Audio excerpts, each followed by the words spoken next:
Well, Heidi, hey, and welcome to the Christmas and New Year episode of SFP-Now and GenreTaiment. This is a joint production, folks, so we're going to have different theme songs at the beginning and the end, I reckon. With me is Matt and a very sick Julie, who's sort of like hurling in the background there. While drinking Jägermeisters. And, well, it's not a stomach bug, so the Jaeger's to help the throat. Anyway, this is our Christmas show, so happy Christmas, everyone! Merry Christmas! Happy Christmas! I want to say Happy New Year. Christmas. Happy Christmas and a Merry New Year. Ho, ho, ho, ho, ho! Merry New Year! That's definitely Trading Places. I watched that the other day, actually. The ultimate sci-fi film is Trading Places. I'll take your word for it. Film about time travel, isn't it? You know, because it all looks like it's set in the 80s, and you know, you have one of those rare moments where you have oh God, what was the name now? What was the name? Where you have Jamie Lee Curtis topless, which was a very sci-fi moment. I gotta say that doesn't really do much for me, but I'll take your word for it. Well, I just remember seeing that initially when I was about 14. It just totally freaked me out, you know. I was hiding behind the sofa. Were there 3 breasts? I mean, you mix this up with Total Recall? So like, it's just that, you know, I'd never seen her go that far with anything. You know, I'd seen her in the horror films and stuff like that, but she'd never gone topless or anything. And I thought, Jesus. Yeah, that's how she stayed alive in all those. You know, so. But yeah, and that was a good film. But this is our Christmas and New Year episode, and what we're going to do this year. In the past years, we've very much done stuff that's sort of like very much based on nostalgia. I was remembering sort of like Christmas specials and stuff like that. We're not going to do any of that stuff this year. Yeah. You know, we're going to have a change because I'm feeling that we're in need of a change, and I'm still pissed off because my cat scratched me on the little finger. Amateur. We got 3 cats. I pretty much have scratches all the time. I've got 3 cats. He's one big, massive cat called Sasha. Sasha's adorable. He's annoying the crap out of me right now. That's probably because you're in Sasha's chair. No, he was in my chair. No, I'm sorry. I don't understand the concept. Everything in the house belongs to the cat. And he was on my bed last night and sleeping in my little laundry cupboard over there. Can't help you there. Ours sleep with us every night. Speaking of which, come here, sweetie. Come here. One of our cats is making an entrance. Come here, sweetie. Get in mommy's lap. Here we go. Mine doesn't make an entrance. He just breaks down the door. I think he was probably a cop in another life. He's probably a what in the other life? I think he was a police officer in another life. Oh, okay. Those P's weren't really coming through on Skype there. I thought you said something else. I don't know. I thought you said something very different. Sorry.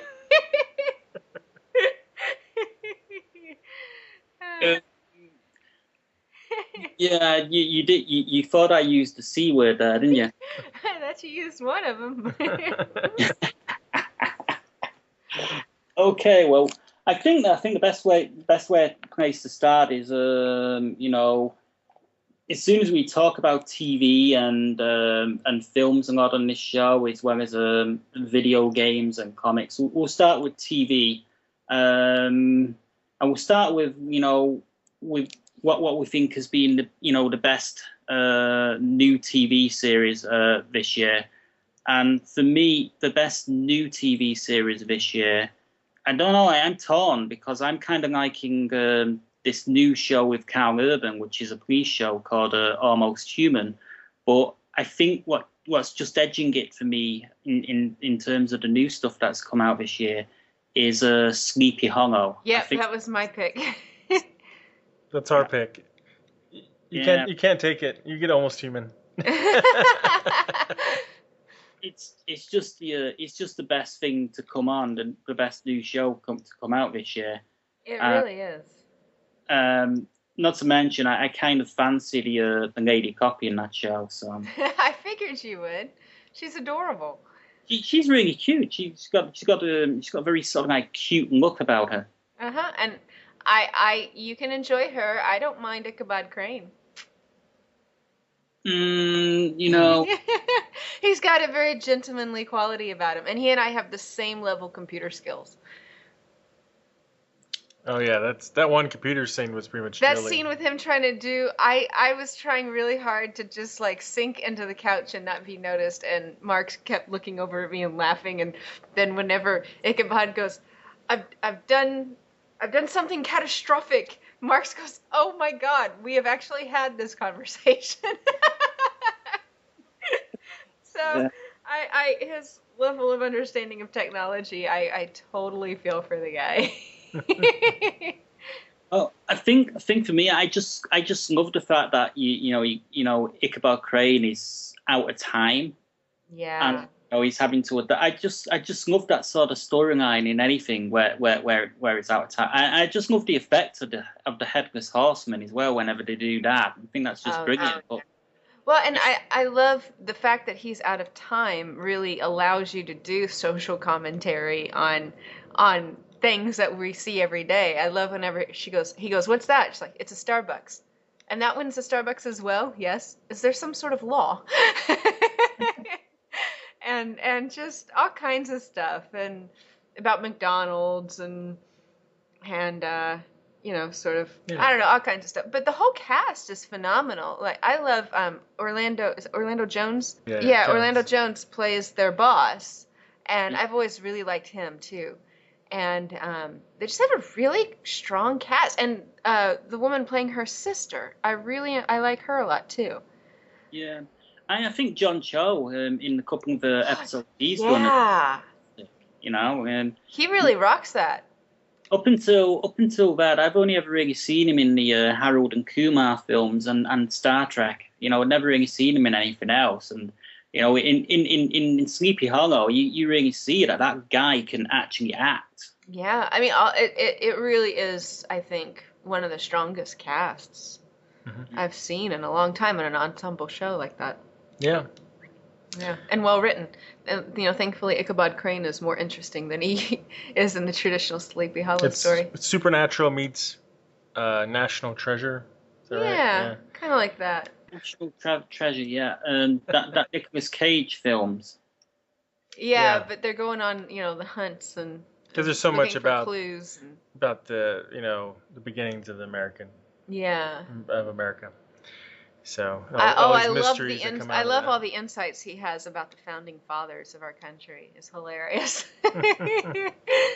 Yeah, I mean, so like I was reading, there's actually an interview with Tom Meissen in the current issue of SFX magazine, and he talks about the accent that he uses and that he uses, and he basically uses his own accent.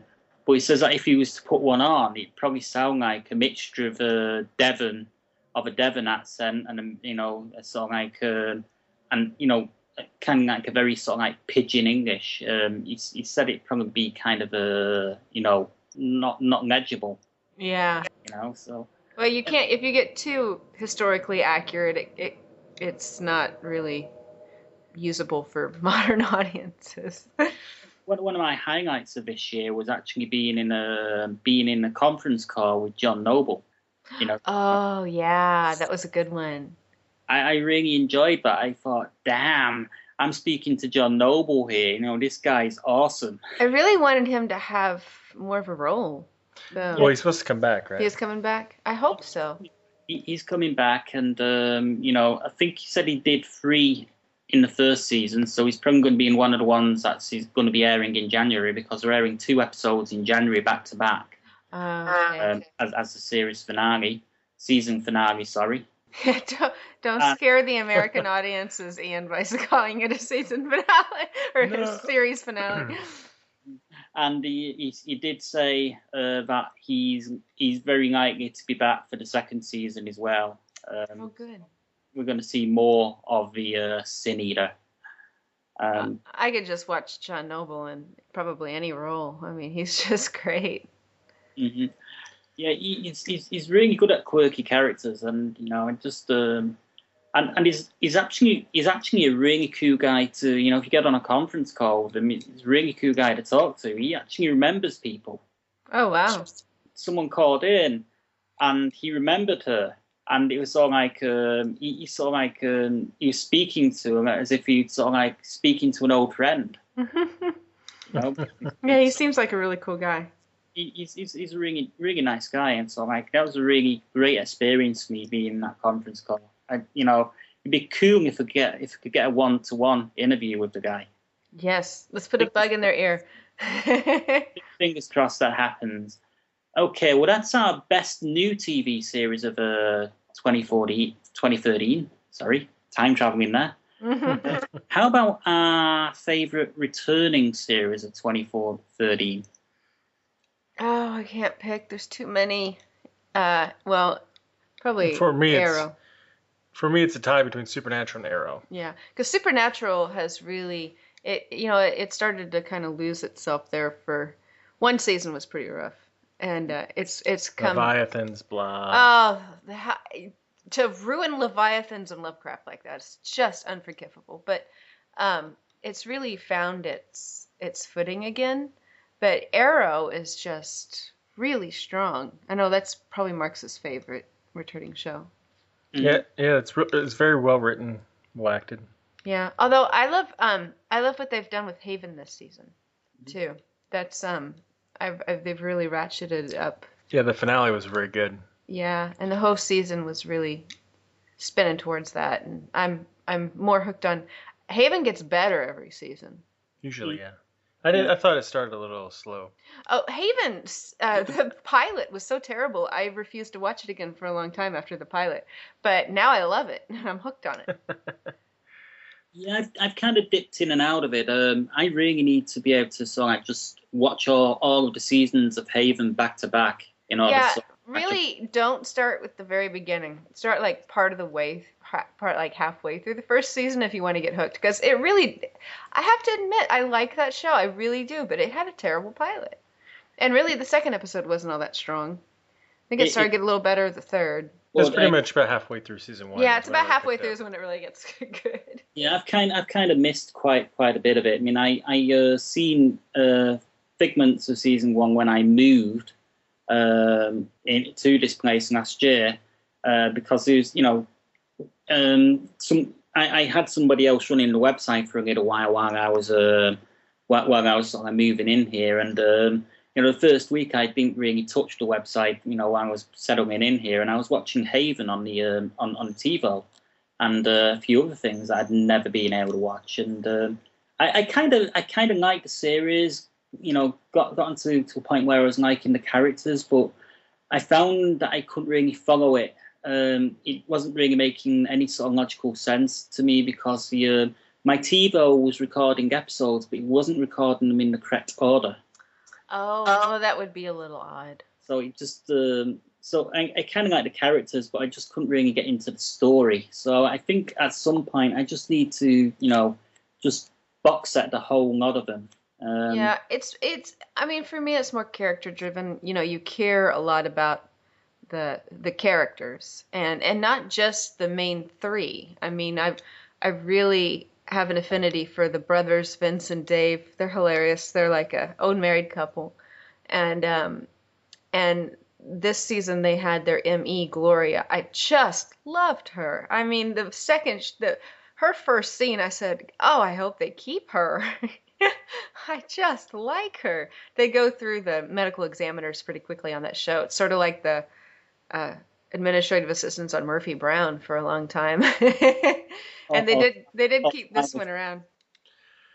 Or Spinal Tap's drummer. Yeah, so they kept her around, which is good. And I think that's really been what they've needed to do for the whole series, is to really expand the town a bit more. Our relationship with the other townsfolk. Well, you do know that Sean Hardy, who he did the music for SciFi for the SFP-Now podcast as well as your podcast. Yeah, with ours.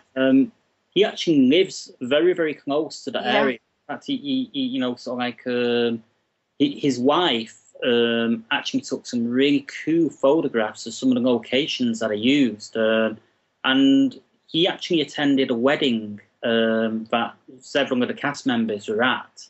Yeah, we knew that. I haven't seen the photos though, but yeah, I know he lives nearby there. Yeah. So, but you know, the cool thing is one of the cast members, you know, he wrote a song for this wedding, and he performed this song at this wedding. One of the cast members of Haven, I think he was a guy that plays Lucas. Oh, okay. No, Lucas Bryan is the actor. The character is Nathan. Yeah, the guy that plays Nathan, Lucas Bryan. And the other actor, I forget his name off the top of my head now. Eric Balfour. Eric Balfour has been in all sorts. They were both there, and they both sort of like met Sean briefly and complimented him on the song. And Sean says that he wasn't until after the fact that he actually realised who they were. You know, someone had to sing it. He didn't know who they were. That's fine. He doesn't really watch that much television. So. Well, actually we've met both of them, and we met Adam Copeland too, and from the show. They're all really nice guys. They seem like they're real good friends. Yeah, they seem like they're real friendly. They're real down to earth. Just real nice guys. Mm. Well, moving on to my favourite returning show. It's actually same as yours, Arrow. Mm-hmm. I just quit ripping us off, Ian. Gosh. You know, I could say Doctor Who, but Doctor Who would be too predictable. And to be honest, you know, I've been a little bit disappointed in Doctor Who this year. What about the 50th I would say anniversary? we have written down Doctor Who 50th anniversary as under best TV too. As a highlight. I think the 50th anniversary was very good TV, and as in, you know, the best of the year. But it didn't really feel like an anniversary to me. It just felt like a really, really good episode of Doctor Who. Yeah. Even with all the appearances of doctors? Doctors? That was all CGI'd in the end. Proper anniversary episode would have been something like the 20th anniversary episode that they did, where you had 5 doctors. Yeah, but you really can't do that anymore. That's the problem. They can't use CGI.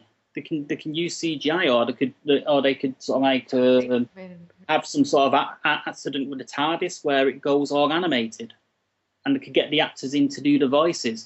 The excuse of the actors being too old to do it, you know, it's sort of like with the technology we've got, it's a lame excuse. Yeah. Well, that's really expensive though to do CGI. Well, they did have Tom Baker come make an appearance. I mean, Tom Baker did appear. I mean, I can see for television, that's pretty expensive. That would be a costly frame-by-frame shot every time the character's in there. Because they did it in a way, you know, wide shots at the end with the dream sequence thing with all the doctors. Yeah. They could do an animated episode. I don't know. I mean, they could, but I don't know if that would fly. That would be pretty different than anything else. Yeah, but, you know, sort of like... But I was kind of generally disappointed with the second half of the 7th season of Doctor Who, which had this. Honestly, for me, I still watch every Doctor Who. I mean, I still really do like it. But the last, what's it been, couple seasons has really seemed like everything's just going at such a breakneck speed through an episode. And it's just sort of, it's more shallow than it was. It's just more about, we gotta be faster. We gotta have, like, more stuff. And you know, it just seems kind of... Try to get you to go through it so fast that you don't think about the logic. You're not thinking about it. Yeah, and I don't know. I mean, maybe it's just me, but I feel like the pacing has been like, we're starting to run out of ideas. Let's just run things through really quick and make everything seem really exciting and have things that flash and a lot of running and. Well, the Daleks are starting to lose their touch now. The Daleks, so often. The Daleks, to me, had pretty much lost their touch. I don't think anything with a plunger for an arm was ever scary. I think Russell T Davies made the Daleks quite scary in that one episode, Dalek, where the guy says, "What are you going to do? Suck my face off?" And what does he do? Yeah, that's true. They need to have more of that sort of thing, as opposed to direct zapping everyone. Well, the problem is anytime you have a creature return, they get less and less scary each time they come back. Like the Borg. Like the Borg, and like really the angels, the weeping angels. They scared the crap. I had nightmares for like 2 nights in a row the first time the weeping angels showed up. Yeah, and and like by the last time they were, I was like, oh, yawn, the weeping angels. You just can't have them in very often and without them losing their potency. Yeah, I mean, I agree with you there. I mean, trouble is with the Borg. What happened with the Borg is they introduced the Borg Queen, which kind of like humanized them. Well, and they started having negotiations and ambassadors. Are you freaking kidding me? No, they were high-tech zombies, okay? They assimilate. They go through, no one survives. It's scary. Now it was, well, we'll negotiate. We'll send an ambassador so you can have a hot chick in a cat suit on your show. And then it just, really... It kind of started before that, though. It started with Next Generation when they had that Borg that was separated from the connective called Hugh. Yeah, and that still didn't completely undo it for me. And there was an interesting element there about wiping out, committing genocide and stuff on a race too, because they were debating about putting a virus or whatever it was in him. Yeah, I mean that at least served some sort of a purpose. But yeah, it's just the same. But Voyager completely. Oh God, Voyager just ruined a lot of stuff. Yeah, Voyager is just something that's best not talked about. Enterprise. Well, the last season of Enterprise was really good. It's just never made it that far. I don't think I got through the first season. Yeah, the first 2 seasons. It's a shame. It would have been really good if you care about those characters, and I don't really. They're bland. I cared about the Beagle. I really liked his dog. It's the blandest Star Trek crew in the world. They really were. They were like the they're like Wonder Bread of Star Trek. I thought Dr. Flots was a really cool character. Right? I really enjoyed Dr. Flots, but that's the one we was meant to enjoy. I think the biggest mistake they made with Enterprise was, other than was casting Scott Bakula, because I was never convinced, not for a single moment, that he was a captain of a starship. I was fine with Scott Bakula playing it. I thought the writing was a bit. They got really schizophrenic with their writing back in Voyager. I mean, the captain for Voyager, Janeway, she would be diehard one thing one episode, the next episode, because the writers wanted her to do it with no internal consistency whatsoever for each character from episode to episode. They'd have her diehard in the opposite direction, just because that's what they were lazy. Well, they did the same thing too with Archer after a while. That's what I mean. They did it with Janeway, and then they did it with Archer. So I don't think it was the casting. I think both the actress and the actor in those roles would have done a good job had they gotten a halfway decent script from time to time.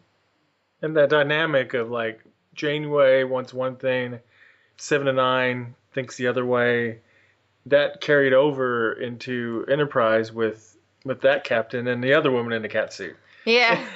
T'Pol, yeah. Well, and I mean, the poor guy, I can't think of his name now, that played Chakotay from Voyager. I had no idea the guy could even act until the last episode. I was like, well, crap, this guy's really good. Why didn't they let him do anything other than silently follow her around like a big lug the whole time? Yeah, and so I didn't like him. I also didn't like the whole B'Elanna Tom Paris relationship. I thought, come on. Oh, which one? The Tom Paris and B'Elanna getting married and then her having his baby and all that shit. Oh, see, I checked out before Banana. So this isn't Star Trek. It's a soap. Who was Banana? There's nothing wrong with trying to have relationships. They just didn't do it very well. Unfortunately, no, the Klingon woman. Oh, not a lot of sci-fi does relationships well. They could. Yeah, I mean, I thought Next Generation was better when Troy was falling for every alien Tom, Dick, and Harry. Well, Next Generation was just better, period. It's romance of the week. As it should be.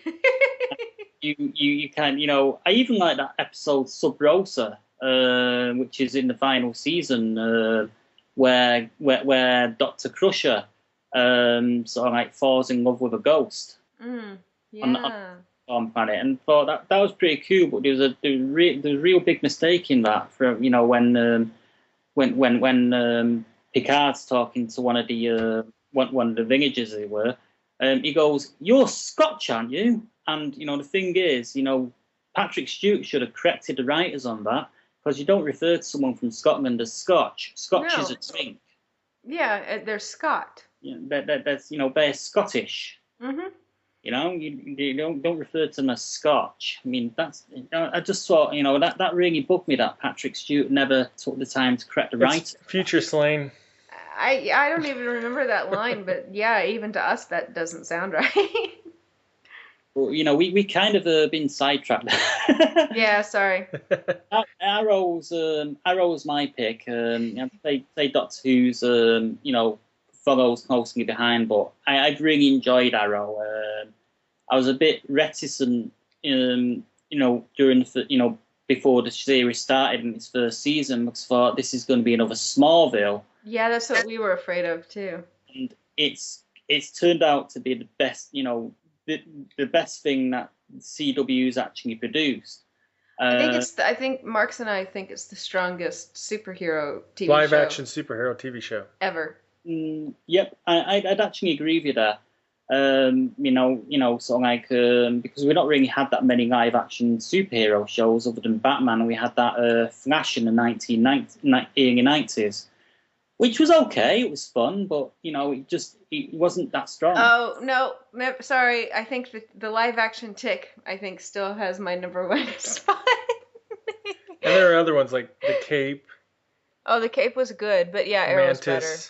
But the Cape wasn't actually based on a comic book character. No. Well, it was that vein. And Nightman, Incredible Hulk. Yeah. Oh, yeah, Arrow's still better. Although I do still love the live action Tick. That one just cracks me up even when I think of it. Okay, well, we've done our best new TV series and best return. Oh wait, Under the Dome is also a good one. I've not seen. I've seen the first few episodes of it, but I kind of lost touch with it. Because I wouldn't consider it the best, but it was an okay. It's in the top. Show. It's up there. It was good. It's worth mentioning. That's what I should have said. I just feel like the problem they have, and they're going to struggle with in season 2, is how do you keep this going? Yeah, how to keep it going without feeling like you're just stretching it out. I think also worth mentioning is Game of Thrones. I mean, what a freaking season finale that had. Well, it wasn't even the season finale. It was kind of like the penultimate episode leading into the season finale. Everybody dies. Spoilers. Have you not seen it? No, I have, yeah.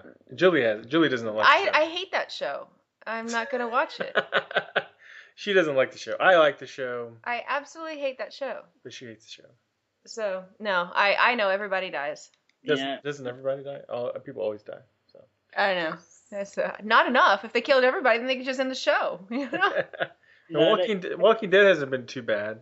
The Return of the Governor and everything, that was pretty interesting how they did that. Mm-hmm. Falling Skies, I lost touch with midway through the second season. So. It's been so long since it's been on, I forgot all about that, but I really loved Falling Skies. Yeah, we enjoy that show. I just think it's a good show. I love a good alien invasion, fighting against the forces of an invading alien. I just like that, you know? And I want to I like it, but I want to really like Agents of S.H.I.E.L.D., but it just hasn't quite gotten there yet. Yeah. It just hasn't found its footing. No, and I want to like it. I love everything Joss Whedon does. I like the Marvel Cinematic Universe and Marvel Universe in general. They should just bring back Firefly. Hello? Yeah, I want to like it. I just like the characters. I don't really care that much about them. And everything's just sort of, I don't know, seems so kind of shallow and formulaic. And To me, it's like they got Joss Whedon because they could get Joss Whedon, right? But then it's like they got Joss Whedon, but just clamped a collar and a muzzle on him and said, "We want you to do this," and instead of letting him do his Joss Whedon thing, is the feeling I get. You know, it's kind of like, we got him, yay! Now let's neuter him. And then this is what happens. I don't feel like they're allowing Joss Whedon to come out and play. Yeah, they need to do something pretty drastic with that series. I mean, I've been watching it. I kind of like it, but it's not knocking me out. It's not blowing me away at all. No. The only reason I've kept watching is because Marx wants to, and I just watch it with him. If it was up to me, I'd go, eh. Well, they should take Arrow as an example, and they should also take Alias. Alias would be a good show to look at for the kind of pacing and twists and turns they need, because it's a super spy show, really. I mean, really at the heart of it, it's S.H.I.E.L.D., so they need to be doing that kind of stuff. And Alias is one of the best super spy shows. Alias meets Buffy. Yeah, except instead of vampires, it's supervillains.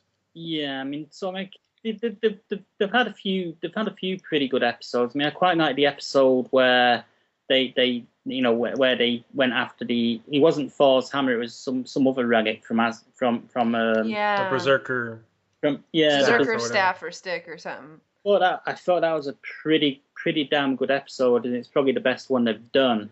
Yeah, that was good. And the scene where I can't remember if it's Fitz or Simmons. I can't remember which one's which. But whenever she was infected and they thought she was gonna die. Yeah, that was good. So that was. I like Fitz and Simmons. I like Fitzsimmons. Mm-hmm. Yeah. Fitzsimmons is a cool character. I put them together and it's a cool character. Well, they are like one character, really. You know, they're like two halves of one character. Yeah, and really, like, the main guy, was it Ward? I don't care about him. I don't care about May. She annoys the crap out of me. She's just like the most boring. She's jealous of me, nah. No, she's just a drone. She has no range. There's no expression. She just walks on, has the same look on her face no matter what, says things in a monotone voice, and then walks off. God, if Ming-Na ever smiles in Agents of S.H.I.E.L.D., her face is just gonna shatter. I mean, it's just the most flat, boring character.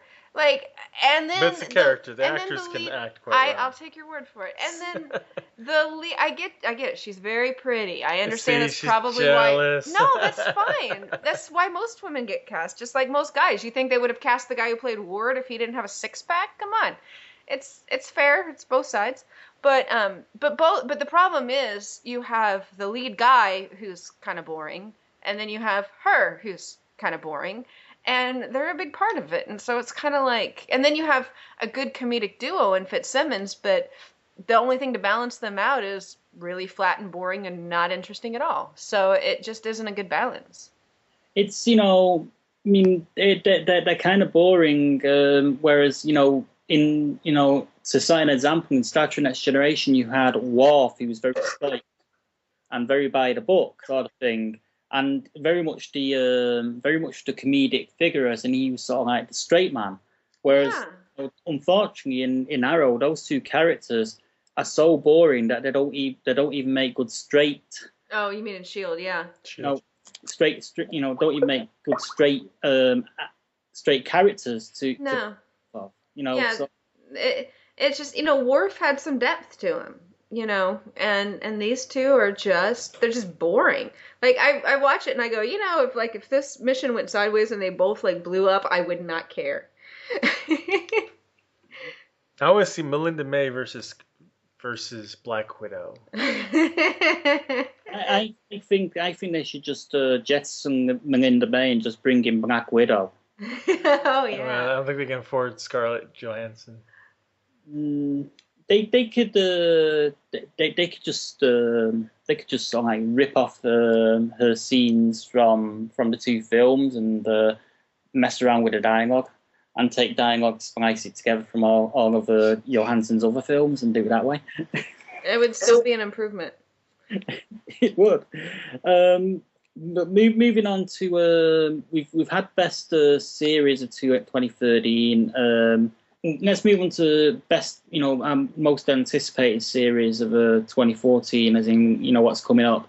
Now, one thing I do want to mention, I just want to sort of like sidetrack back on this, and this is one of my old favorites from 2013 was Defiance.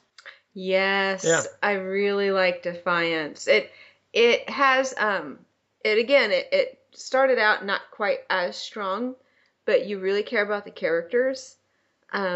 It's a really good story. And I know that our one gripe is that the way they shoot it. They need better cinematography and They editing. need better cinematography because it looks too light. Like it should be moodier, the way it looks, because the world's come to an end and these are the survivors and they're barely scrapping by, and it really should be a little moodier, a little Yeah, I think if you just read the less scripts, cartoony. I think if you just read the scripts only, or like just listen to it or whatever, I think you would realize, wow, this show's really dark. It's Yeah. It looks a little too cartoonish. There's lots of backstabbing and murder and everything going on here, and it doesn't play that way visually as well. No, I had to get past how it looks visually before I could really get into it. Hopefully they'll change that a little bit. I think it just needs some tweaks. They hinted a little bit they might. Yeah. But yeah, it is a very good show. I wanted to give that honourable mention because I neglected to mention it at the start of the show, and it's a show that I really enjoyed. I love the soundtrack to that show. I love what Bear McCreary's done on that show. I've got the soundtrack actually loaded on my Kindle. And that's an extremely ambitious show, too. The most ambitious sci-fi has been for a while. Yeah. Yeah. I think it's I love the character Daytak Tar. Yeah. The whole cast is actually very good. I mean, that's another one that they cast very well for an ensemble show. Mm-hmm. And but they also wrote it well enough that the actors have something to work with. Yeah, and I've got to confess, I've not played a video game, so no, I haven't either. That was sort of like meant to be. That was like one of the big selling points of the show was the tie-in video game. But when it came out, I thought, well, I don't really want to get a video game that I have to subscribe to. Because I hate those things, and I don't actually hate those things. I've never even gotten into them. But the fact of the matter is, I just wouldn't have the time to get immersed in that sort of thing. I just don't care for video games, so I don't really have anything to do with any of them. So what do you think of a Game of Thrones video game? No. Oh man, like two things I hate and stick them together. So I came into it cold because I don't game or anything. I don't do video games. So so did people that game, because I think they released the video game a couple of weeks before the series, but basically the plot of the game ties in with the series and vice versa. And for the first couple of weeks of the video game, they had they had the two main characters, the sheriff. I can't remember the characters' names, but the sheriff and his daughter, taking part within that gaming universe, in order to tie it into the TV series. So it was pretty ambitious what they did by sort of like making it a cross media thing. But I'm just curious to see if it continues on in the second series, because you've got the next generation consoles that have just come out over the last couple of weeks in the Xbox One and the PS4, and I don't see Defiance being released on those yet. Well, I think that the show is strong enough to really stand on its own aside from the video game. So I agree with you. I think the show's probably better than the video game anyway. Yeah. For my money, because as I say, I don't really get into those sort of games. My sort of game is lots of shooting and lots of killing on Call of Duty and racing games and stuff like that. You probably liked it. I played the beta test or whatever of Defiance, and it's more like a Call of Duty type game. Call of Duty you can get through a Call of Duty game in about 4 to 6 hours. You play 4 to 6 hours straight? I've never actually played that long on a video game. I think the longest I've ever played on a console game is probably about 2 hours. Oh my gosh, I think I would have the attention span for about 20, 30 minutes. But for the most on one of those things. You haven't played a good game. It would just frustrate the crap out of me. Well, it doesn't frustrate the crap out of you if you're actually good. Oh yeah, see, no, I suck. I am horrible. Huh? I mean, I'm not brilliant at them, but I can pick up the controls very, very quickly and learn them, sort of thing. Yeah, no, I can't. I suck. Where I can hold my own. But sort of like if I get a new game and I'm really into it, I can be on it for about 2 hours. Then I'll get tired and I've had enough and I want to do something else. But for the most part, when I'm on a console, it's usually sort of like 20 or 30-minute bursts, once or twice a week if I can fit it in. Mm-hmm. And I usually play something that I know isn't going to get me too immersed, but I can put down. See, I think the key was I didn't get into them when I was younger, when I have way more free time and you just really get immersed into this stuff. And so trying to jump into it as an adult with no background in it is sort of frustrating. Well, there's quite a few new series coming out, and I've got a feeling that Marx is going to bring up Helix. We both were. Yeah, we toured the set of Helix. And oh my gosh, it is an amazing set and a really great cast. Yeah, most realistic set I've seen. Visually looks just like you're there because it surrounds you. It was almost creepy. Yeah, it's kind of a zombie show, isn't it? A virus where they go a bit zombie-ish, right? And the whole season, I think, is going to take place in the span of about 2 weeks. Each episode's a day in the story. So there's going to be, 14 episodes? Yeah, 2 weeks. Yep, so that's a cool angle. And, I mean, we toured the set, and we can't show pictures or anything yet. And we show pictures of some of them, but not all of them. But, I mean, it really was to the point that, I mean, a lot of the stuff that you would ordinarily think would be green screened in and this, I mean, we're walking around and there are holograms and there's climate changes and it was as if you really just walked onto the show and it seemed that real in person. Yeah, it must be great for the actors. It's just incredible. It must be amazing to work on that because, I mean, we were just touring it and we're just blown away. Well, I've seen a trailer for it and it looks kind of interesting. I'm probably going to give it a couple of episodes, but, I've got a history of not being particularly too fond of Ron Moore shows, if I'm perfectly honest. Battlestar Galactica being a case in point. I love that show. Well, I've got to admit, the pilot he did for that police procedural involving magic and everything was really, really cool. It's a shame that it took because I quite enjoyed that one. Yeah, I thought that was great. I wish it had happened. I'm just really surprised I didn't get picked up. Urban fantasy, it just hasn't quite caught on yet in television. I guess not, but I always really like it. Remember Dresden Files didn't do so well. I guess I didn't get as into Dresden Files. Yeah, it wasn't done as well as this pilot was nowhere near as strong. I thought Dresden Files was really cool, but it wasn't. I've since seen the Dresden Files. I've read all the Dresden books, and it's sort of like it was a little bit. It was very much toned down from what it was in the books. Well, I came onto it cold, not reading the books, so I didn't know anything about it. And I mean, this is kind of a genre I'm really into, is the urban fantasy. And I was watching it, going, "What the hell's going on? Like, who are these guys?" I mean, they didn't establish. I'm like, does the average population, are they aware of these supernatural elements, or are they keeping it secret? I mean, they didn't even establish that for the longest time. So you're just they didn't establish any of the rules, internal rules for that world at the beginning. So you just, I don't know, I just started to get into it. Yeah, have you read any of the books since? No, because I didn't really care for the show.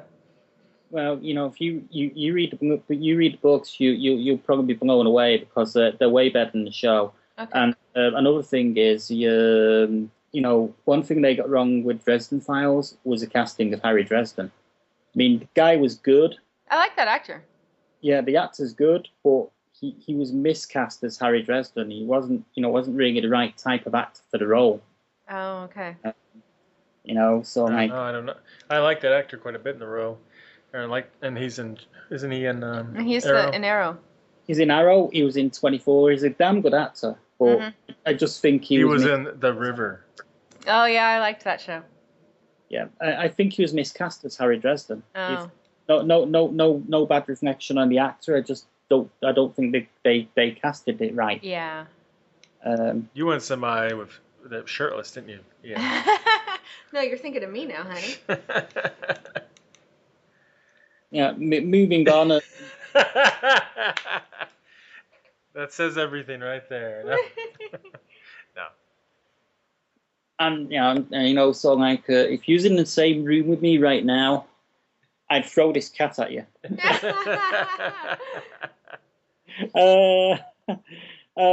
a show coming on that's next year, which is really interesting. I'm not sure which network it's going to be. I think it's one of the cable ones. Show called Penny Dreadful. Skyfall helm Sam Mendes is directing, is producing this show, and it's a show that's going to be bringing back classic monsters, and I think Billy Piper has a role in it as well from Doctor Who. I'm not sure. I'll have to look it up. I don't know anything about that one. Well, it's one of those. It's been kind of under the radar news-wise. Because is this American, British, Canadian? It's an American production. It's been done by a cable company. Okay. But it's not. It's kind of not been getting as much press as many of the other shows. It's a little bit like Da Vinci's Demons, which it got a fair bit of press, but it didn't get as much as say Defiance was getting, or as this year Helix is getting. And stuff like that. But it's an interesting show. They're bringing back Frankenstein and the Wolfman and stuff like that. And there's another show that's starting in the new year on Sci-Fi called Bitten, which is a Canadian show, which stars Laura Vandenberg? Oh yeah, Supergirl. She was in Smallville, and she was in the blonde woman. Well, she plays a female werewolf in this new show called Bitten, which comes out in January actually on Sci-Fi. Huh. That kind of looks interesting, but the one that's got me intrigued is Penny Dreadful. The idea of classic, monsters, of a story surrounding classic monsters is just something that's kind of cool to me. Yeah. I was gonna say, we didn't mention during returning TV shows, but kind of brings in that whole creature feature of the week. This TV show Grimm. We do like that show. Yeah, I enjoy Grimm.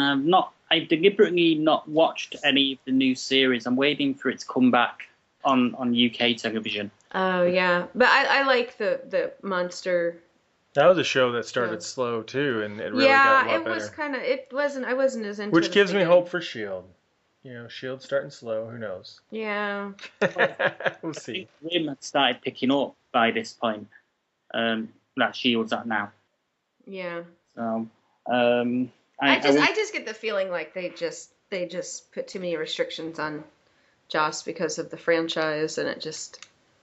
And his brother and his brother's wife, I believe. I think they're married. Oh. They all work together. Yeah. What'd you say? Keep it in the family. Talk about keeping it in the family. Okay, films. Our best films. Movies. For me, I was kind of disappointed in Man of Steel. I won't go into it, but it's like it just wasn't Superman to me. It was too dark. So, and stuff like that. And Iron Man 3, I was kind of like, it was all right. The film that really surprised me this year, and it's got to be for me the best film of 2013 is Pacific Rim. Yeah, I really liked Pacific Rim. I wouldn't say the best for me, but I did really like it. Maybe. Yeah, I did really like that. Yeah, it was better than Lone Ranger. We didn't see Lone Ranger. But I really like Pacific Rim. I was going to say I would put Warm Bodies above Pacific Rim. I didn't go see that, so. Oh, it's really good. It was a cute show. It was funny. Cute. It was good. cute as in It zombie had cute. zombies. I mean, come on. No, it was a good show. It was very funny. It was like a zombie But it was very emotional too. apocalypse version of Romeo and Juliet in a way. Yeah, it was cool. Yeah, they were pretty. Yeah, it was a good overall movie. Yeah, I hate romance. Well, there's enough killing and dying and grotesque and violence. It's a zom rom-com. Zom rom-com. Yep. You mean a zomcom? No. Zom rom-com. Rom-com, because you got to put the romance comedy. in there. So a zombie romantic comedy is a zom rom-com. Yeah. You mean a zomantic comedy? It's romantic. But yeah, we really liked Pacific Rim. We really liked Warm Bodies. Uh-huh.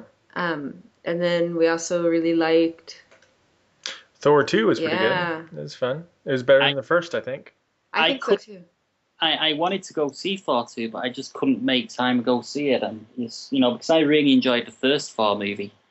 My only complaint about Thor 2 was not enough Loki. He was in it, or else I wouldn't have liked it at all. But I think I would really like to have seen more Loki. Yeah, I mean, Tom Hiddleston, who plays Loki, he's just awesome. He's just brilliant. He really is brilliant, and that is a fantastic. And the thing is, like, you watch the show, you watch the first movie, and you watch the second one, and Loki's, like, I think has a legitimate complaint. Mm-hmm. I mean, I'm sitting there going, I actually kind of agree with Loki. I mean, he then goes and does some bad things, but, he really was the better son between the two. He was the oldest, but because of lineage and blood ties and everything, he didn't get what should have been his by their laws. And Thor, when the first movie started, was kind of a dick. And so it's kind of like, Loki has a really good point. He really got the short end of the stick, and he didn't deserve it. And I think that's what turned him into the villain. Yeah, I mean, Thor was kind of a dick. He was, but that's what was so good about the first one, was this kind of a redemption story for him. He realized he was being a dick and had to change. Yeah, I mean, I just love those scenes with Thor and is it Jane? Is character that? Is it Jane Potter? No, Jane. What's the name of the character? Foster, Jane Foster. Jane Foster. Well, I like the scene between Thor and the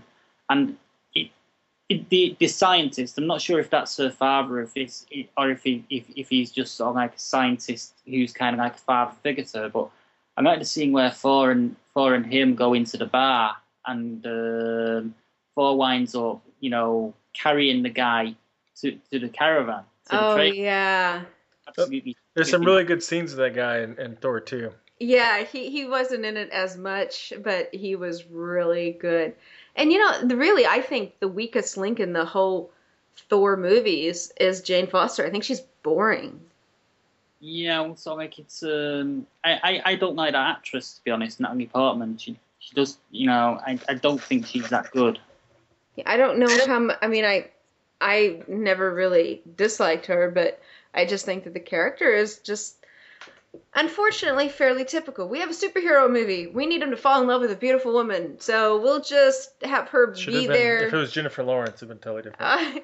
We'll just have her be there, and the whole reason is to be an object of his desire, and then for him to win, and this and that. But we're not really going to build her up as an actual character on her own. There's a little bit of too much of that. And they have that love triangle thing they don't play with at all. Yeah. I was hoping they would do more with that. Well, yeah, between Thor, that father figure, and is it Jane? No, No, on the alien side. Sif, I believe. Sith, and then and Thor. Jane Foster. And Jane Foster would have been, because honestly, I think that the warrior chick is way more interesting. I think he'd be better off with her. Yeah, I think the warrior chick's way more interesting myself. I mean, she's just my type, so. Because she's cool and she does stuff. Yeah, and she could probably kick my ass, so that's. Oh, she could definitely kick your ass. Ouch. Hey, she's a super powered alien. Oh, yeah, near God. I thought you meant the actress kid. Kick my ass. I mean, come on, you've never met me. You never see me in a fair fight. I'm pretty sure if you were up against like some super-powered alien who's trained as a warrior, sorry, pretty sure you get your ass kicked unless you're like Captain America in disguise or something. I get in really close and kick them in the nads. That's what I do. You know, but then again, I've always fought dirty.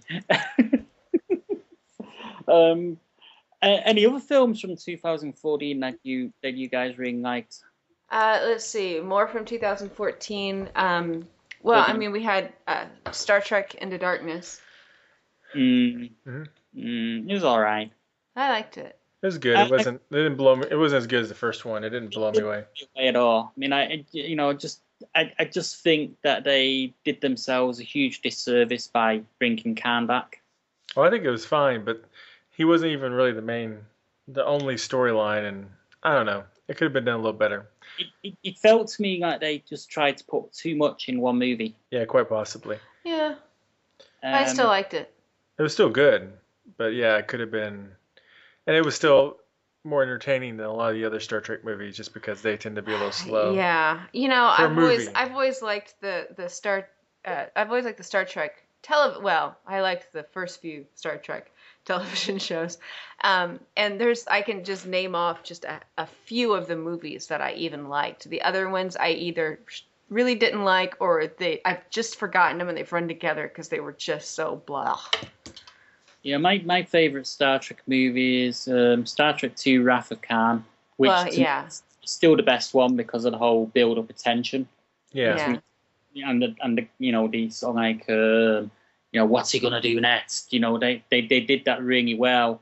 But they did that really well with the original series as well, because it's funny because my favorite original series episode is Balance of Terror, which is exactly the same situation. You know, anything where Captain Kirk is trying to second guess, you know, what his opponent is up to. That sort of like whole mentality of a submarine sort of battle where they're kind of like playing tactical chess with each other. Yeah, it plays brilliantly. You know, Star Trek: The Voyage, the one with Wales.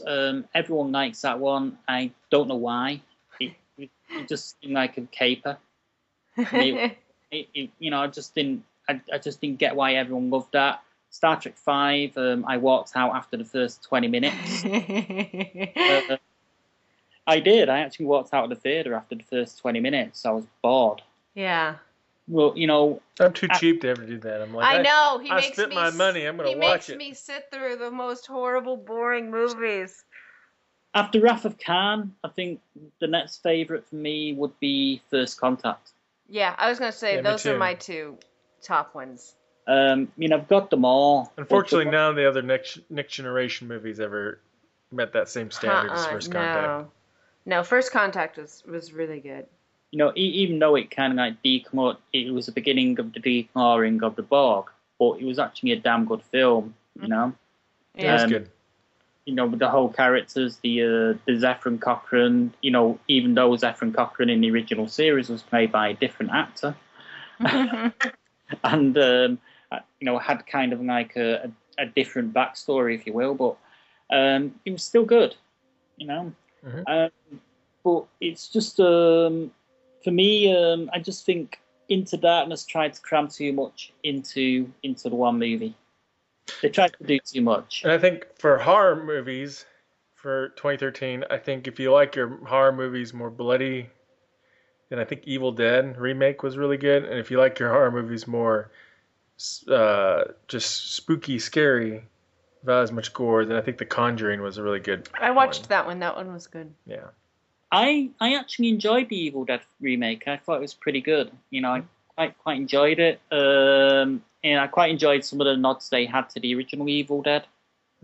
But I need to watch it again because apparently I believe that Bruce Campbell makes an appearance during the closing credits, and I never stayed for that. Yeah, he does. So I need to check that out. See, I didn't get through the first one, the original. I didn't care for it, and I sure don't want to see this remake. The remake's really good. You'll like the remake. No, I don't. But she doesn't like gore, so. I don't like anything real gory. the first one was kind of like. Well, there's a few caveats on that, though. I'm okay with some things, Corey. But the first one was played straight, wasn't it? It was only the second one where they started turning it into sort of like more of a horror comedy. I guess so. I don't know. I thought it was pretty goofy what I saw. The third one was very, of course, over the top. Army of Darkness. Oh, that's the one I tried watching. That was That's stupid. I hated that one. I couldn't get through it. How do you feel, really? I have no filter. I really am sick. Army of Darkness is just so like the best film ever. It should have won an Oscar, that damn thing. I know, right? I don't think I've ever been drunk enough to think. I think that. Army of Darkness needs to have a crossover with Game of Thrones. Oh yeah, let's combine all Julie's favorite things. And so like Army of Darkness. This is my boomstick.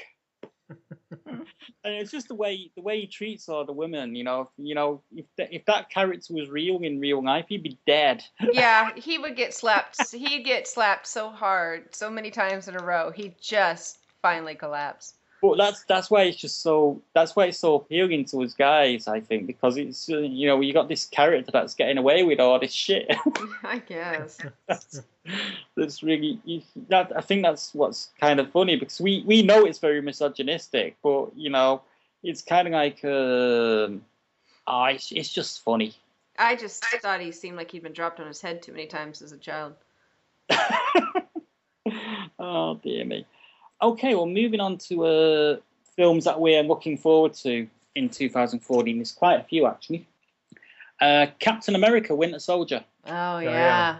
That's going to be a good one. Kind of looking forward to that. So like it's going to be directed by Anthony Russo and Joe Russo this time out. I think the last time out, I can't remember the name of the director who did the last time out, but he did the Rocketeer, which is for me. I like that movie. For me, the Rocketeer is one of the most underrated superhero movies ever. It really is good. I liked that a lot. Starring Billy Campbell. Who stars in in Helix. Yeah. And is a really nice guy. And tall. Very tall. Oh my God, he's tall. He towered over Marx. Cool. Yeah. I got to see those pictures now. Anyone towering over Marx, that's got. Well, he scrunched down for the photo. Yeah. Oh. He just was in a permanent kind of hunch over just to be in the frame with people and to be able to talk to them. We got another film coming out in May, Godzilla. I seen the trailer for this the other day, and it looks really, really cool. Yeah, I was pretty skeptical, but the trailer did look pretty neat. I've not seen this, so it looks so much better than the 90. I think it was the 98 one that they did, the one in 1998 with Broderick. And the trouble was with the 98 one is the acting was pretty damn good, and the story was okay.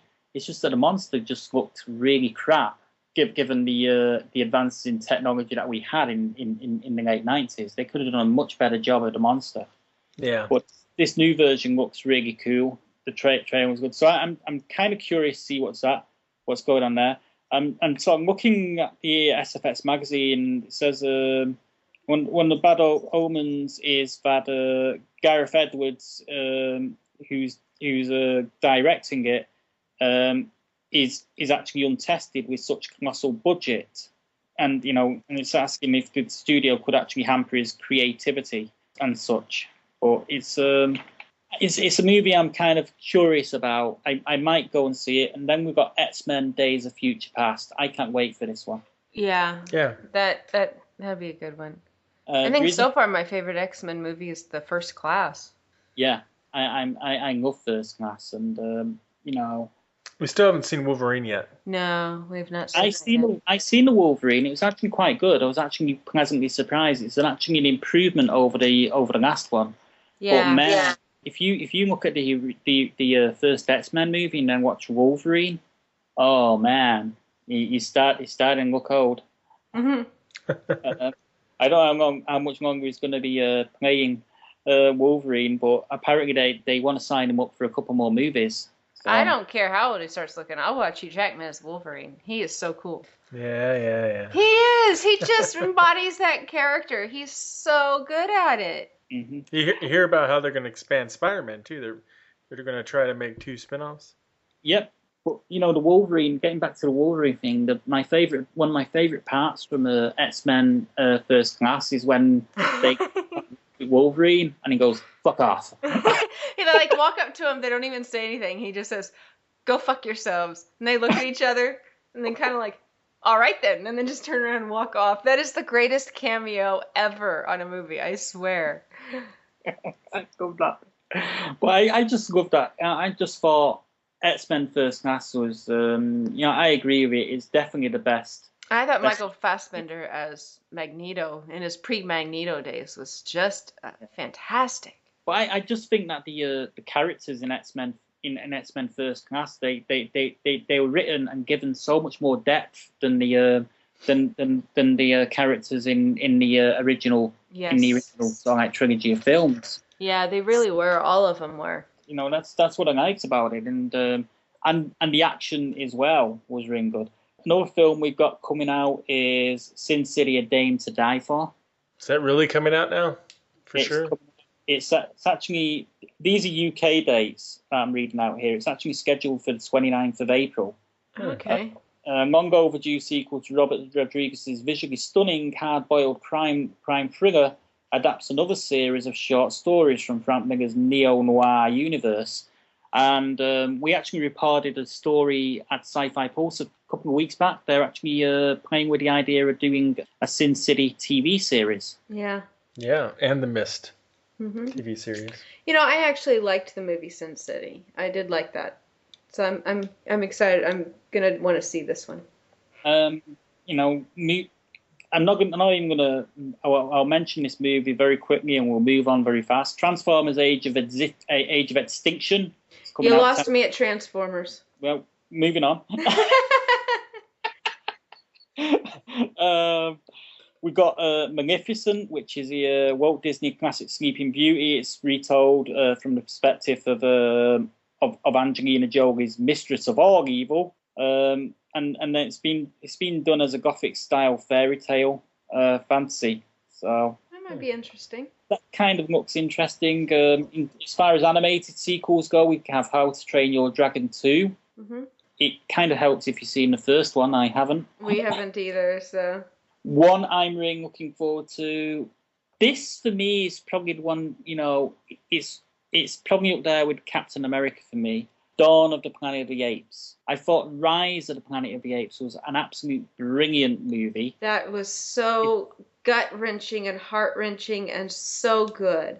Especially after Tim Burton leaving a massive big skid mark on the Planet of the Apes franchise with, what was that film called now?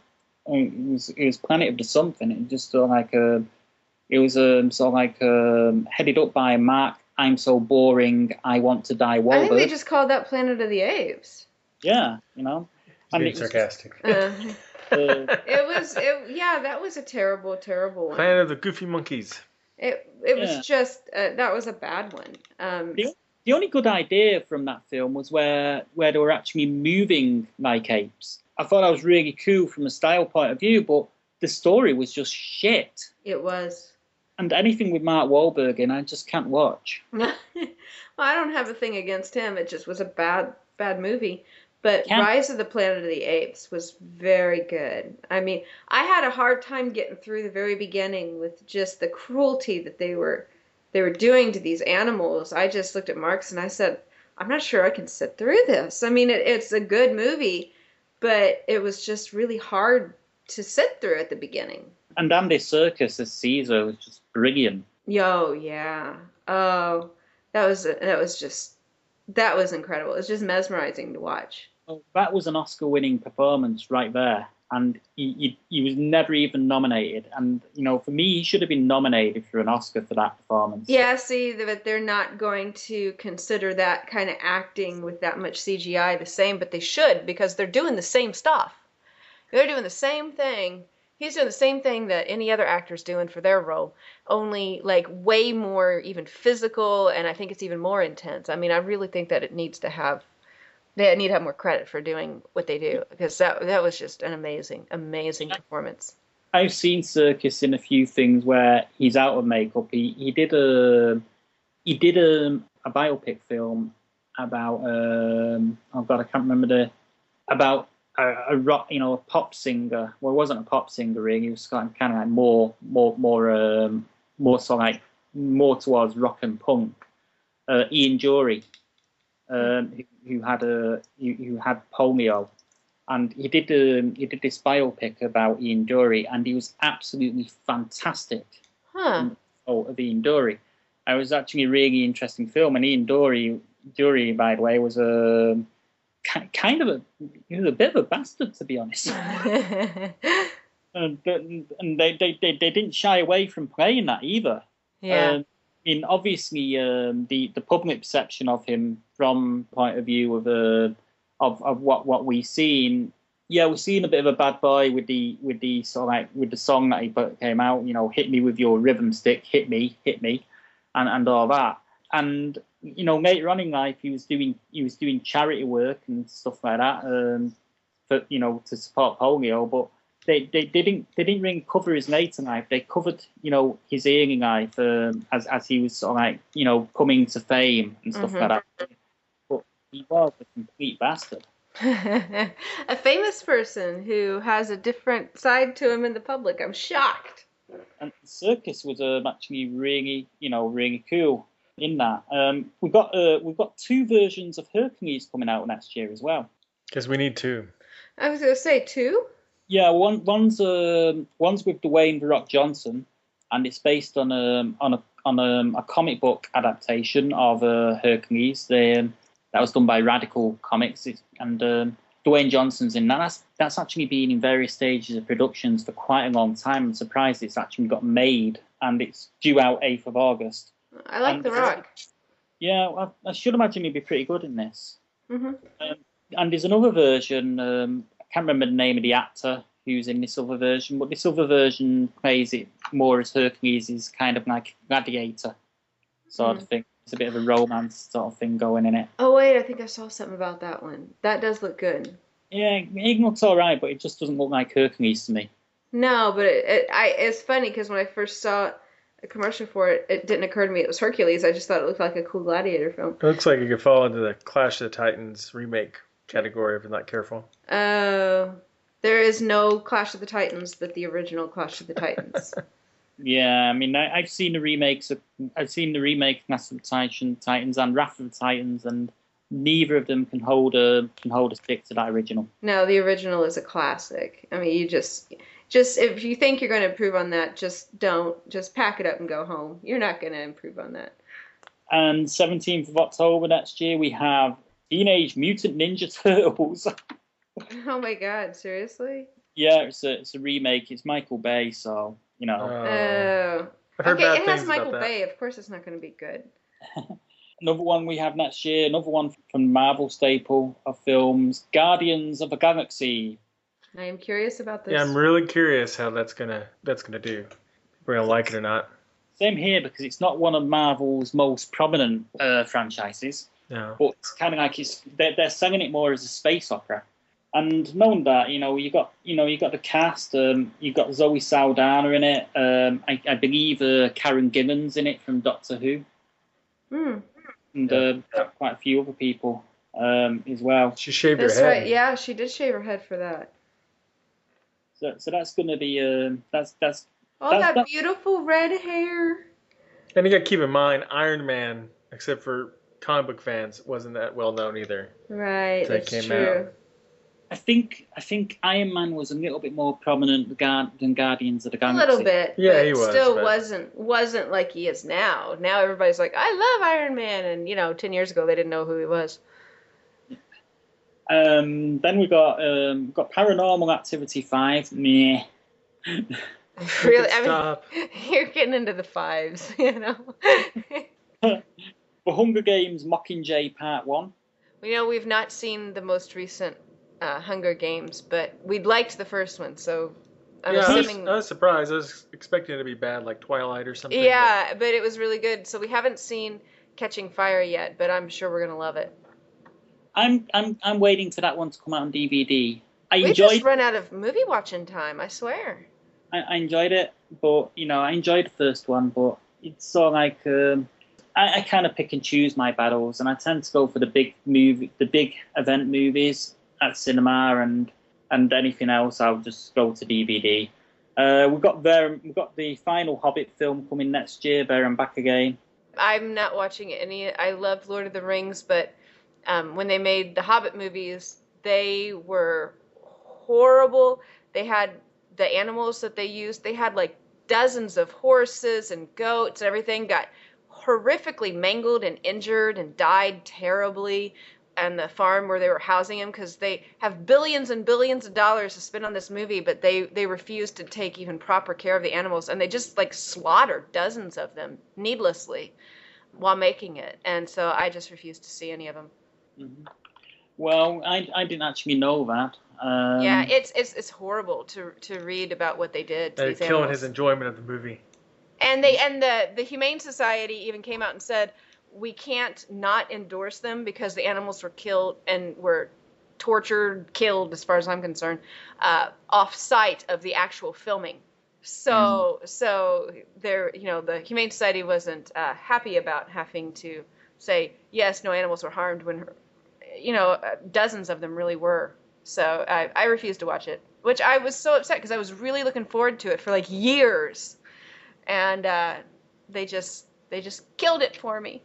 Yeah, it's like it's kind of killed it for me now, right? Because I actually seen the first one and really enjoyed it. I'm sorry. Yeah, no. So I was upset about that because I really wanted to see it. Keep going, Julie. I kind of want to go see it. I kind of want to go see it. Make a little kid cry now. Okay, no one should be letting little kids listen to our show anyway. I kind of want to go see the next two because the first one was so good, and I'm a completist. I've got, like the journey, I've got to see it all. That's true, So my commiserations to all these animals that were so killed in such a terrible way. But I got to go see those films. Yeah, Marx had to go see those by himself. So. It's not that I don't care about those animals. It's just that I started on the journey and I've got to complete it. He got sucked in. So I got sucked in. I really enjoyed the first film. It's it's just a shame that we got such an event like that. Yeah, a lot. I mean, there are quite a few people who boycotted it or boycotting them for that reason. Yeah. And another film out next year, the new RoboCop. Yeah. I'm on the fence. I liked the old RoboCop. I like this one. The first movie for me, RoboCop movie for me is actually one of the best films to come out of the 80s. And it's very timely and timeless because you watch it now and it's still every bit as relevant as it was then. Probably more relevant now. Yeah. We've now got governments in power that are even more right-wing than the ones we had back in power back then. We watched that and I said, you can't say they didn't warn us. Back in the 80s, we had all these movies talking about when corporations take over governments in our countries, and you can't say we weren't warned. Mm-hmm. Yeah, I mean, I seen RoboCop 2 and I thought, what went wrong? That's when it started going wrong. I didn't even see any past the first. The first RoboCop movie is really interesting. But that said, this new version, the guy that's directing is looking to push the social commentary of the film even more. Oh, well, maybe it'll be good then. I've actually read various things about him. The director is actually known for doing films that have a fair bit of social commentary in them. So. Oh, well, maybe it'll be really good then. That kind of gives me hope. And the trailer scene, I don't know. I mean, Marx, what's your view of the trailer? Because you've seen the trailer, right? For RoboCop? No, I haven't for the new one. Yeah, has Marx seen it on? Have you? Yeah, the trailer. You saw the trailer too. Thought. I don't remember seeing the trailer. Samuel L. Jackson's shooting his mouth off throughout the whole There might thing. be a newer trailer I haven't seen. I saw the first trailer that came out for it. Huh. For the RoboCop Okay, remake. now I'm officially interested in seeing this. There've been several. I mean, it's got a pretty good cast. I mean, you got Samuel L. Jackson in it, who seems to be in everything. I think Gary Oldman's in it. Oh, really? I think he is. I'm not sure. It'd be good to have those two in it. But it has quite a few pretty good, pretty strong character actors in it. So Cool. Okay, you guys won me over. I'm interested in seeing it. It might be good. I'm sort of like I'm a bit like Marx. I'm kind of on the fence.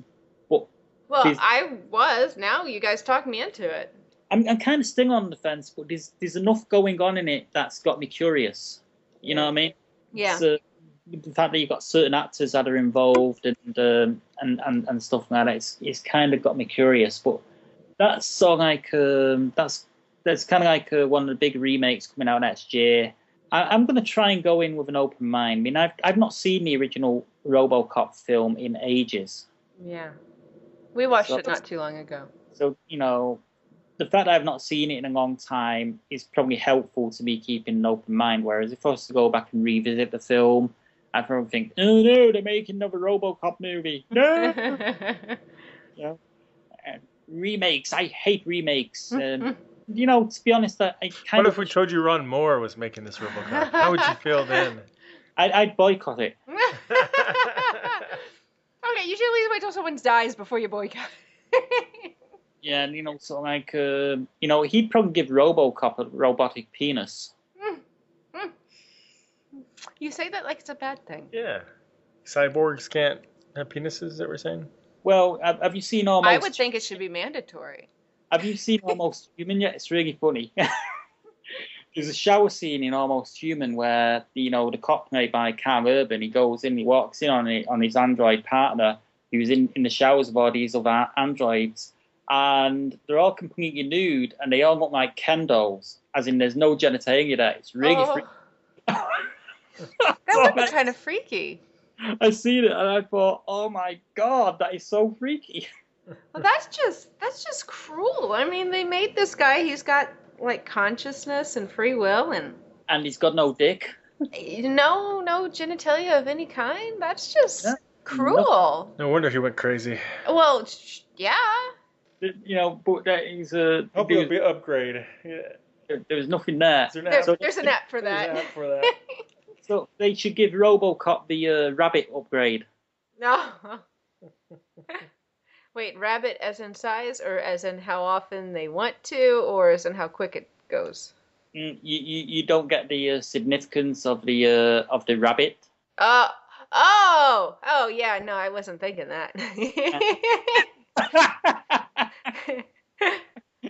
Well, I think you may be on the right track. Need to give RoboCop. Ron Moore will give RoboCop one of those. Oh yeah, Ron Moore, yeah. See, now you're talking me into having Ron Moore do it. and then it will completely disintegrate, and RoboCop will transform into Katie Sackhoff.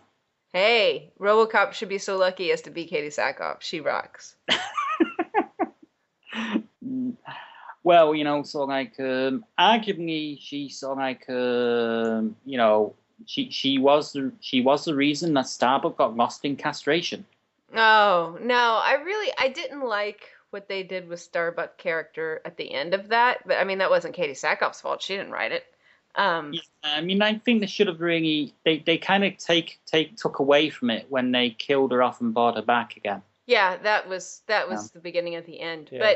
But really just her at the beginning being Starbuck, she was fantastic. I mean, she just really made that role. I mean, I really liked her as Starbuck. I just didn't like what they did with the character, writing wise. Well, they had to turn somebody into a woman because there's too many guys. It's all boys club. Yeah, and she was good. I'm sorry, I liked her better. They did have female characters in the original Battlestar. But they were all just like, oh, yeah. Look, I'm a woman, and I'm scantily clad, and I'm a damsel in distress, and I'm this, and I'm that, and there's Let me finish what I'm going to say here. Okay. You had a leadership role in Athena in the original series that was never developed. It was never developed. She was just sort of like there as set dressing. They could have brought Athena back in the new series and developed her, and had her. Well, they had the president instead. You had Cassiopeia, who's a nurse, and she was scant and clad most of the time, and she sort of like went from being a space hooker to a nurse within one episode. What about that for very fast character development? But they could have brought her back and developed her. And they also had, Kane's daughter, who was actually a Viper pilot, and she started off in the original series as really strong until they sort of like ruined it by having her go all gooey-eyed over Captain Apollo. Mm-hmm. They actually started her off as a really strong warrior sort of thing, but then they sort of completely softened her too quickly to the point where it was just sort of like completely unbelievable. I liked They totally should have the kid with the little robot dog thing. Yeah. I mean, well, I liked the new Starbuck, and I thought she was a complex, interesting character. She wasn't just the tough chick. I mean, she was interesting, and had layers, and I thought she was really well done. And I did all those characters had a lot of layers. They did, and I really liked the relationship between her and Apollo as the series started off. And they had history, but they also were good together, working together, and it just was I really liked what they did there. But again, I didn't like, that was one of my major gripes with the reimagining, was that they ruined Starbuck there at the end. Yeah, I kind of like Boomer, but that's just because I fancy the actress that played Boomer. Yeah. Well, she was good too, but I figured you'd fancy her. Yeah, I mean, so I didn't fancy I didn't fancy the main Scion chick. What's her name now? Oh yeah. Both. A lot of guys fancied her, but I just saw, like, to me, she was just way too obvious. She's just the wig and the clothes and the lipstick. It was just, she was too much like a human Barbie doll. Yeah, so it didn't do it for me. I just kind of like Boomer. Mm-hmm. If you're gonna build a woman. Yeah, if you're gonna build a woman, that's what most men would build. Yeah, so I think I'm still in the school of thought, of building Kelly Brock, liking weird science. I just love that film, even to this day, where she goes, so what do you two dirty little boys want to do now? Thing. But that'd be the sort of woman I'd build. But, you mean not one that would wipe out the human race? Well, that too. But I program her to wipe out specific people within the human race. So I'd give her some parameters. Oh yeah, well, that's wise. So you don't want to wipe out everybody, because some people are actually useful. Oh dear me, this conversation's gotten really disturbing now. I blame you entirely. Yes. Mm-hmm. I blame my cat. I'm still pissed at him for scratching me on the little finger. Oh, where? Don't look at me like that, you horrible demon spawn cat. Don't listen to him, Sasha. You're a sweetheart. He's not actually. He's kind of like, he's in that funny position that they get into where they're kind of lying down, but their heads sort of like, they've got perfect posture. Their heads up in the air, but their eyes are closed. So he's either sleeping or catnapping. Yeah, they're good at that. Yeah, he's doing that. He's scoping everything that's going on. But yeah, I think. Is there anything else? Have we covered all the films? I think so. I think we covered most of them. Yeah. I was disappointed in The Purge. Thought that was kind of a movie. I mean, it had an interesting message, I suppose, but it wasn't too interesting. Was that about the anorexic problem that's sweeping through all this? It was, totally. You got that right on. In the future. Yeah. 2 hours of bulimia, people throwing up. That's nice. No, it was I didn't watch it. I heard some of it, and I made him turn the volume down. You know what I think they should do? They should do a horror film where a group of people just go out for a wild night in the town, have a party, and so like there's something in the alcohol that changes their DNA or something, and they go around projectile vomiting and disintegrating other people. Yeah, that'd be cool. That would not be, no. And then the other really bad one We didn't even get through. This is the end? Yeah, I think this is the end. Yeah, we couldn't even finish it. I was just like, do we have to keep watching? It's terrible. I wanted to like it, I but did I like a too. lot of the actors in it. Yeah. It had good moments here and there, but it was Not enough. It seemed to really drag. Okay, do you guys like Shaun of the Dead? Yeah. Yes, we love Shaun of the Dead. Did you like Hot Fuzz? Yes, we loved Hot Fuzz. Have you seen At the World's End yet? Yes, we just saw that. We really liked that. Yeah. So brilliant film, and that's another film that I wish we'd mentioned earlier as best. Yes, we should have, because that was so good. Mm. And it's like kind of at the end, it's like at first I'm thinking, wow, they really kind of screwed this up. Then the very, very end kicks in, and it's like, oh, okay, that's actually cool. I've got to get At the World's End on DVD or Blu-ray something, because I've got the others. I've got Hot Fuzz and I've got Shaun of the Dead.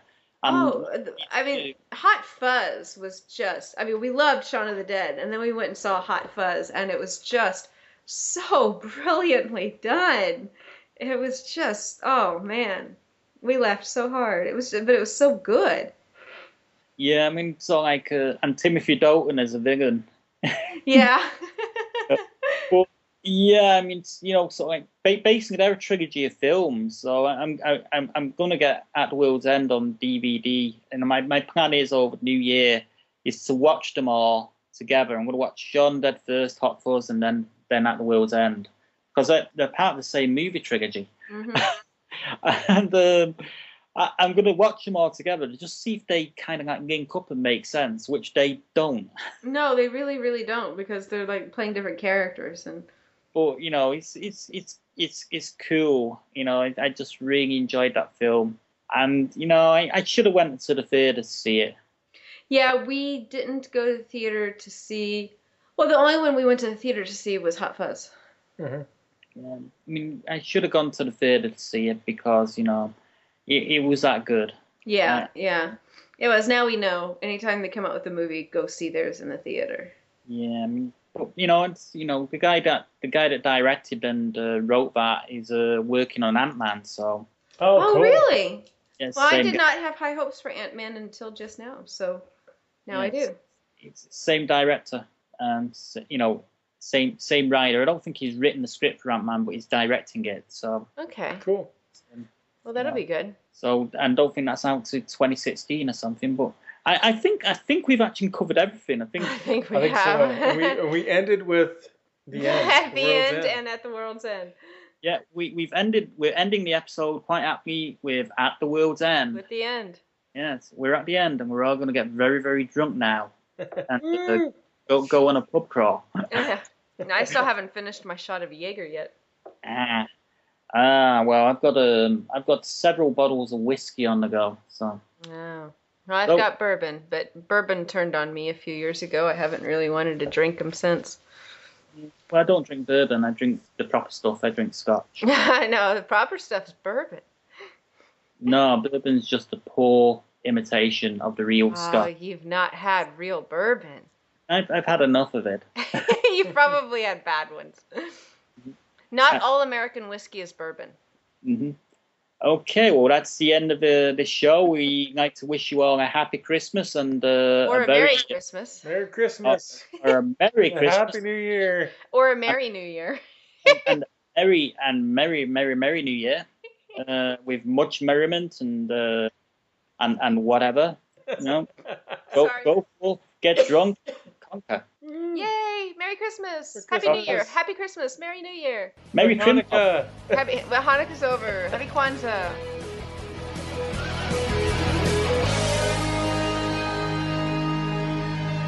We offer the world order.